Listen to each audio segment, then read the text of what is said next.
This week on Arts InSight, Picasso, the line. One of the things that makes Picasso endlessly interesting to us is that his style evolved constantly throughout. Circling musical theater. When you're on the stage, you do feel that it's an intimate setting, even though you're in the middle of 2,200 people. A small town opera house. The arts are crucial in telling the story, the ongoing unfoldment of humanity. And a Muse Machine. The mission of the Muse Machine is really to serve as a comprehensive arts education organization. I'm Ernie Manus, and it's time to get Arts in Sight.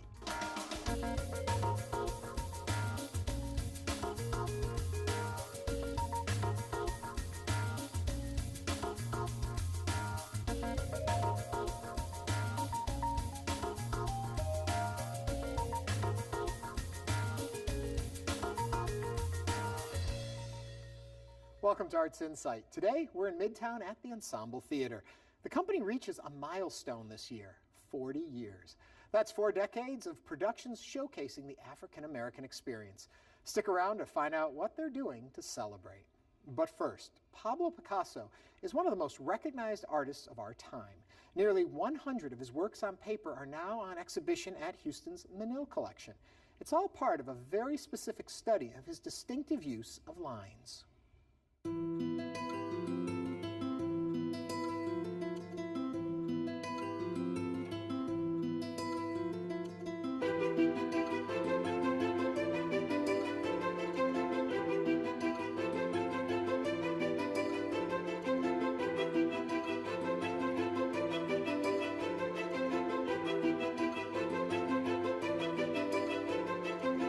Picasso, the line is all about process.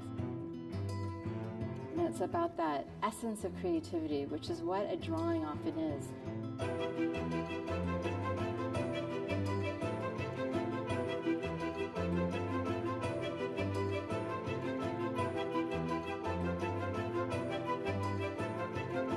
This exhibition of Picasso's drawings is unique. There are works on view that have never been seen publicly before. So it's a gathering of almost 100 drawings that represent one of the masters of 20th century art from the beginning of his career in 1901, before he invented Cubism, all the way through the end. The last drawing was made in 1969.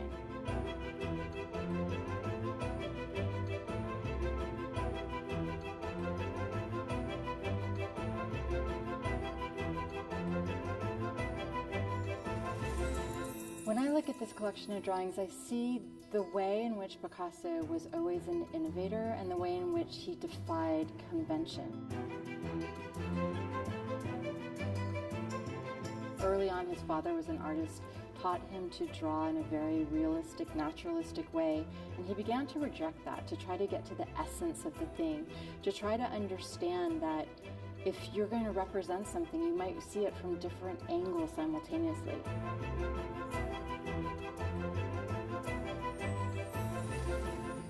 So you see it in his art, always this sense of challenging convention, of pushing himself to the next boundary. And I think one of the things that makes Picasso endlessly interesting to us is that his style evolved constantly throughout his life. I think that when you look at the trajectory, regardless of who the artist is who created these, it's a fascinating one to see someone starting out. He's looking at Iberian art, he's looking at earlier civilizations, he becomes fascinated with African art. You see the line changing as he moves towards Cubism. He starts fracturing the planes, investigating new ways of looking. After the war, you get a return to classicism almost with ink, and then that moves throughout his career. Regardless of who that artist is, it's somebody whose work I would like to know better. Picasso, because he's endlessly creative, has fascinated people. He has inspired other artists. To present a group of drawings like this is an opportunity for people here to see that moment of creativity and how someone could use something as simple as a line and transform it in different ways. There are many ways to depict the world, and I think this exhibition encourages people to think about how it is that they want to be creative and interact with their surroundings. that pureness of wanting to express oneself and to push through is something that makes Picasso very special.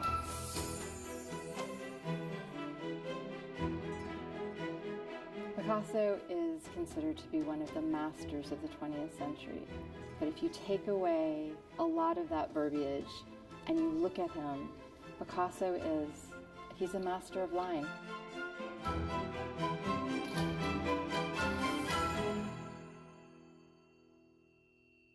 Picasso the Line runs through January 8th. To find out more, visit menil.org.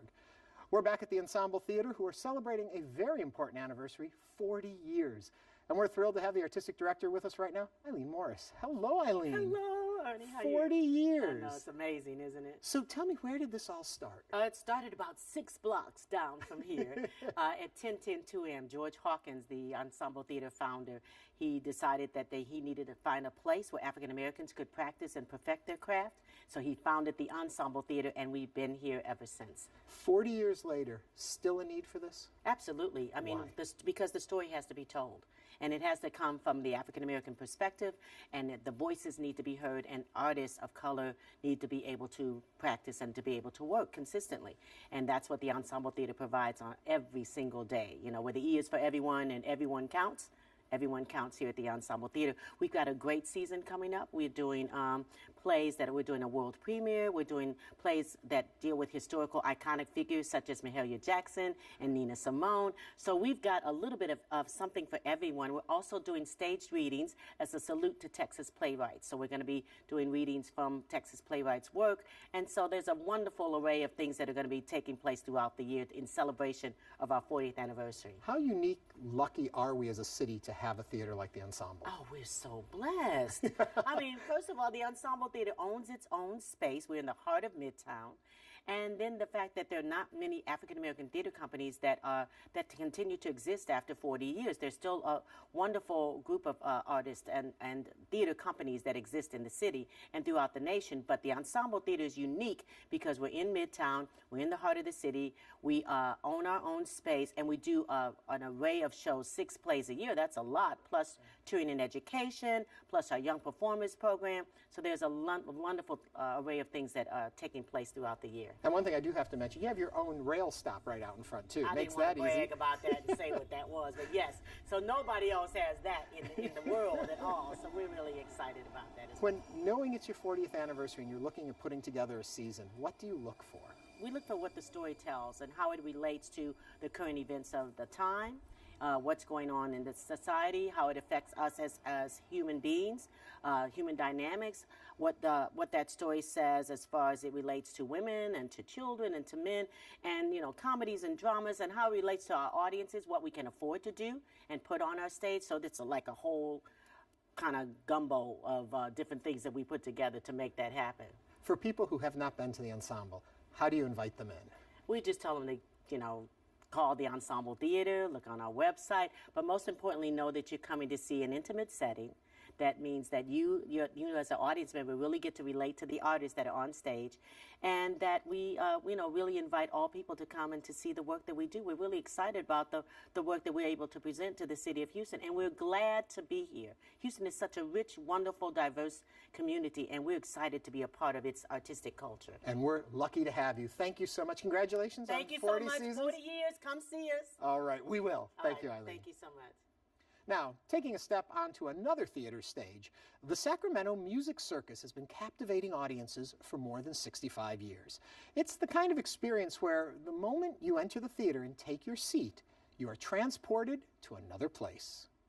And now, I invite you to enjoy our Music Circus production of West Side Story. Maria, I just met a girl named Maria, and suddenly that name will never be the same to me. I could have danced all night, I could have danced all night, and still have begged for more. It seems the dawn.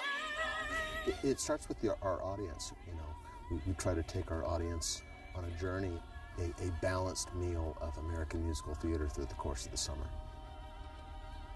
I think Music Circus is a well-known entity throughout the theater world, and we definitely have great community support here. Sacramento has a thriving arts community, the performing arts, the visual arts, great painters, great musicians, great dance. I mean, I think it's all happening here. And what I hope we're also doing is creating the next generation of artists that go beyond Sacramento and bring a little bit of Sacramento to the likes of New York and Los Angeles and maybe beyond. The Music Circus was established in 1951. In the late 40s, my father, Russell Lewis, and his partner, Howard Young, were Broadway producers. As will happen to any Broadway producer, their last play on Broadway did not perform well financially. And so they returned to the West Coast and looking around for what is the next big thing for them to take on. At that time, there was a phenomenon in the United States called tune tents. And what it provided was an opportunity for an audience to experience not just musical theater, but musical theater in a very special format, which is in the round.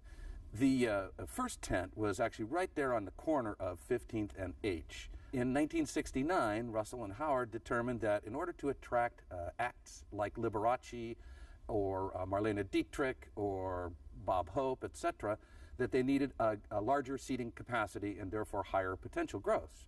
So they bought the corner that we're sitting in right now, and the tent in 1969 then opened with a capacity a little in excess of 2,500 seats.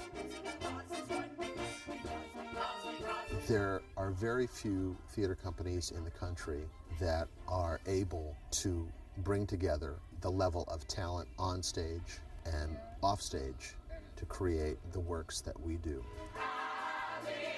They literally are the best of Broadway. When you're on the stage, you do feel that it's an intimate setting, even though you're in the middle of 2,200 people. The Music Circus in the round, it's a unique experience that you don't get in other theaters. We're all used to proscenium, but now you've got to be, every inch of you has to be acting because people are all around you. You don't have any place to hide. You're acting from the front and from the back. And people have to be able to hear and feel the emotion. To let my feelings lie where hurt cannot come by. It's all about the voice. So you have to walk like this if you want to go to the side, because the voice has to project out.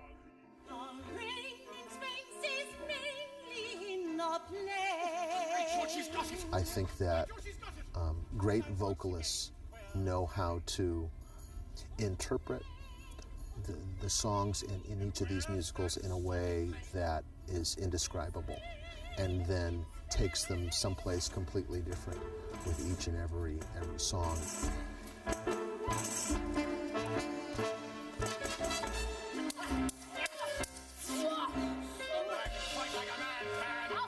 My first and foremost is safety.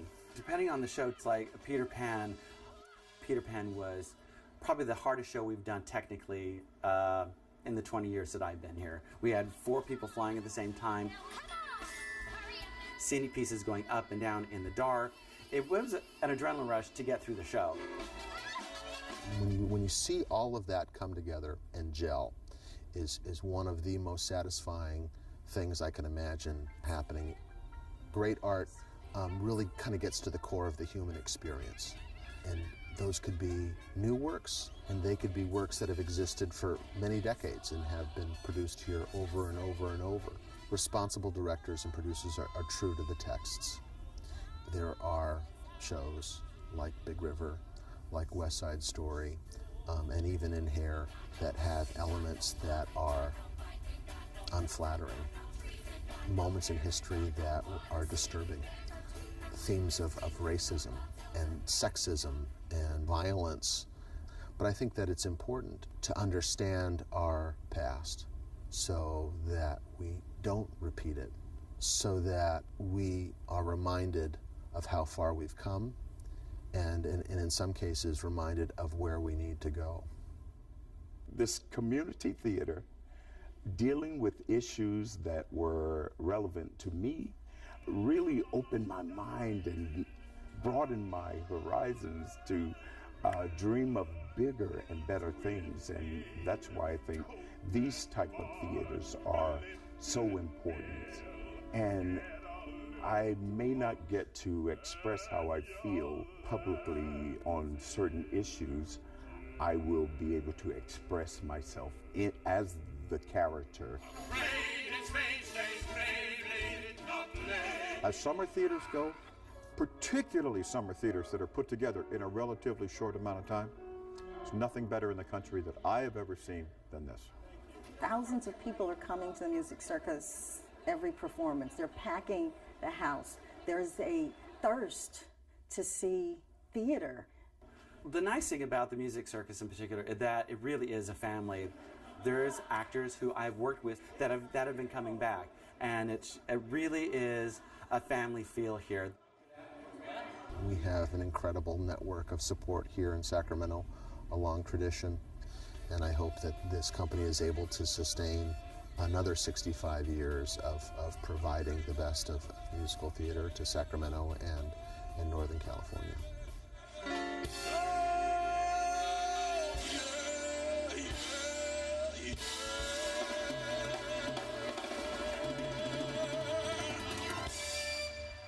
You can find out more by visiting CaliforniaMusicalTheater.com.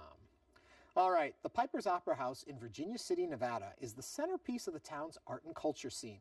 Since it opened in 1863, it's withstood 2 fires, financial hardship, and over a century of changing tastes in entertainment. When there's a production at Piper's, the whole town lights up. The B&Bs are filled, the hotels are filled, the restaurants, saloons, the gift stores. I think it's important for a community to have a gathering place. And, you know, the big cities, I mean, this is not a big deal, but in a small community, this is where people can get together and exchange ideas and celebrate or have fun. The Story County School District purchased Piper's Opera House, and we use it as an adjunct classroom.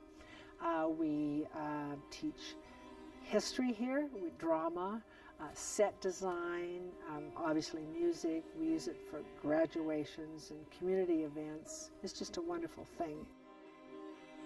Fundamentally, the music of a people, the visual art of a people, dance, theater, specifically opera in this case, they always tell a story about where people are in a specific time and place.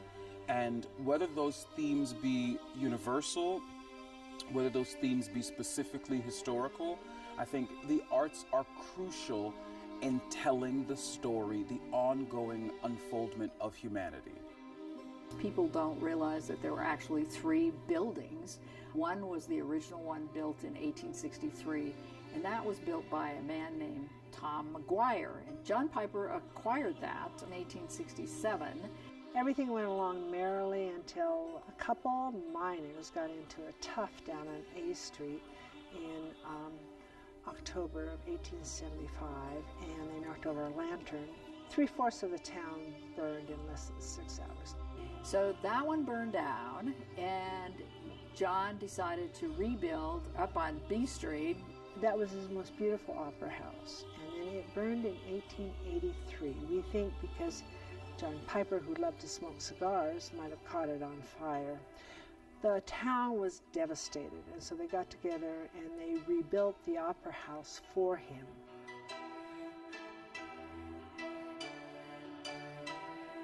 We are also continuing to do opera. When I was approached by the people at Piper's to help them refurbish the opera house, I said, what better way than is to take this new work, do a small preview of it in the actual space, and generate support for its refurbishment.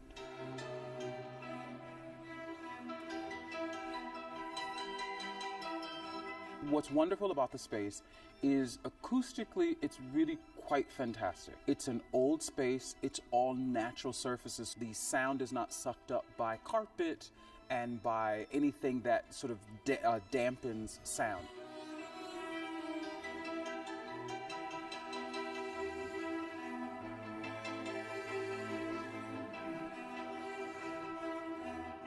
The role of the Opera House all over the West was really a community center. It's sort of a misnomer that opera was performed there. There wasn't a lot of opera. They were more community centers, multi-purpose areas where you not only had entertainment, but you had political meetings, you had dances. This opera house he constructed specifically to use in multiple ways. The entertainment was very varied. Big in those days were a lot of Shakespeare. There were a lot of minstrel shows. That was big in that era. What they called burlesque and very risky performances would be a woman performing in flesh-colored tights. I mean, that would be the height of the burlesque. They had animal fights. That, of course, was a form of entertainment. There were lecturers that traveled around the country giving lectures, whether it was a suffragette, Elizabeth Cady Stanton, or some of the other prominent speakers. As much as it's evolved, the Piper's Opera House, it still is doing exactly what John Piper intended it to do. It is still the community gathering center, and it's certainly a prominent part of the Virginia City community. I think for the art community, I think what is crucial is that we make decisions about what we value in our communities. We make decisions about buildings that we value. We make decisions about institutions that we value.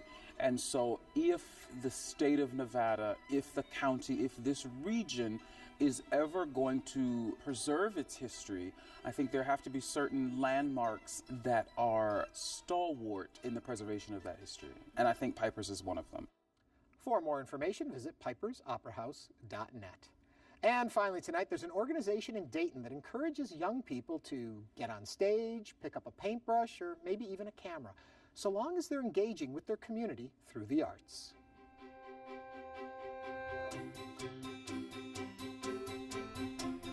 The vision of the Muse Machine started with Susie Bizzani, and when she arrived in Dayton, she thought, well, there has to be a way that young people can learn and participate in their community and enjoy the arts. And so she started the Muse Machine. And its sole purpose was to connect with teachers in the schools and therefore connect with thousands of teachers in the community. The mission of the Muse Machine is really to serve as a comprehensive arts education organization. We work in 11 counties. We reach 70,000 students a year. We work with kids ages 3 through 12th grade. Muse Machine works in a couple of different ways. We have our preschool and our elementary program, which are arts integration residencies that go into schools, where an artist is working with a group of students to create an original performance. The other part is called the secondary program, and in that program we do the teacher education. We also take performances out into the schools, and we also create a social atmosphere where teachers bring their kids to performances at discounted rates. And excitingly, we're beginning to bring media more into the Muse performances, so film and creative imaging and experimental animation into the Muse experience, which is new for us too. In the next few years, we have some great partnerships with our arts organizations, and we're hoping to work with Dayton musicians as well as the ballet, which haven't been part of the Muse in schools in a long time. And we're also looking forward to a partnership with the Dayton Art Institute, where we begin to try to figure out a performance aspect to telling people about the visual arts. For teachers, we do curriculum workshops so that the teachers can take what they've learned at Muse directly into the classroom. And those teachers could be English teachers, social studies teachers. We work with the broadest possible range of teachers. What I learn here in the workshops, I take back into my classroom and I apply it to my subject area, which is French.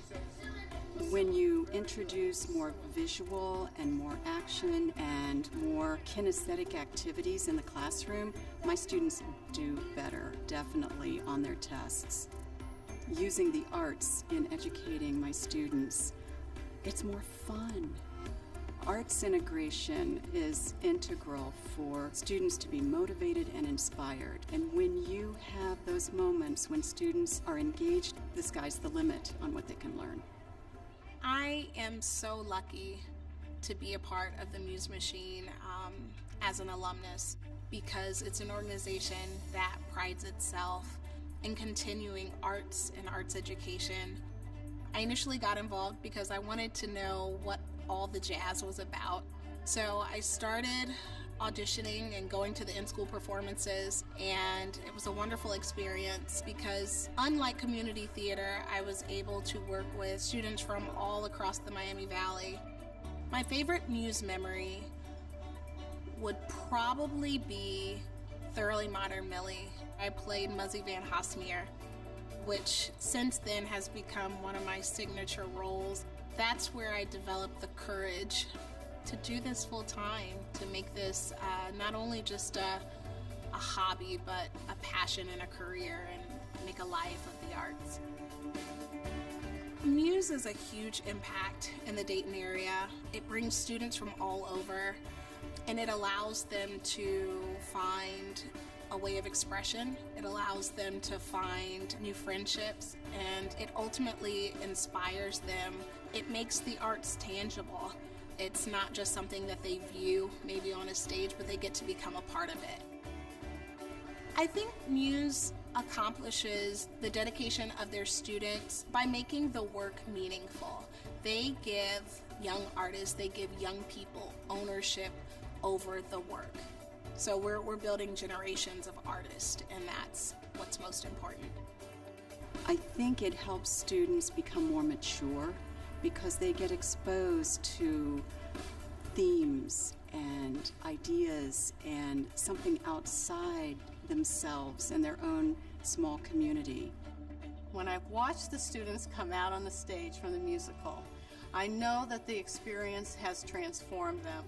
They have worked at new parts, they've learned new dances, they've met new friends, they are a new person. And as we like to say, when they take that final bow, they always come up taller because of what they've learned.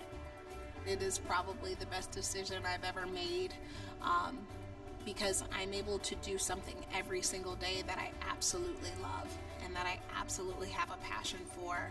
And Muse started that for me. Muse started that conversation and showed me how this could be my life. For more information, visit musemachine.com. And that does it for this episode of Arts InSight. Thanks to our friends at the Ensemble Theatre in Midtown. And for all of us at Houston Public Media, I'm Ernie Manous. Thanks for watching, and have a great week.